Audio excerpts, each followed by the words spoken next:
নমস্কার, আমি অ্যাস্ট্রোলজার আচার্য সিদুলাল। অনেকের বাড়িতেই আছে বাস্তু প্রবলেম।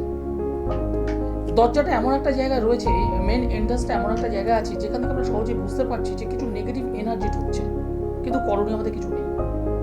আমরা বুঝতে পারছি বাড়িতে অশান্তি হচ্ছে, ঝুট ঝামেলা হচ্ছে, অর্থ আসছে রাখতে পারছেন না, এবং বেকারত্বের জীবন যেন কাটাতে হচ্ছে। কি করবেন? সহজ নিয়ম। মেন এন্ট্রান্স যে গেটের যে চৌকাঠ যাকে বলে, সেই চৌকাঠের রংটা রেড করবেন, রেড লাল কালার করবেন, এবং দরজার ঠিক সোজাসুজি ওপরে একটা লাল সিঁদুর হোক, লাল রং হোক, সেটা প্রতিদিন দেওয়ার চেষ্টা করবেন। বিশেষ করে সিঁদুর যদি হয়, এই অনামিকা আগুন দিয়ে দেওয়ার চেষ্টা করবেন, খুব ভালো রেজাল্ট পাবেন। আর একটা সাইডে একটা ক্রস করবেন, অন্য সাইডে ইউরি দিয়ে ফোঁটা দেবেন। এটুকু করুন, ভালো রেজাল্ট পাবেন। সকলে ভালো থাকবেন, সুস্থ থাকুন।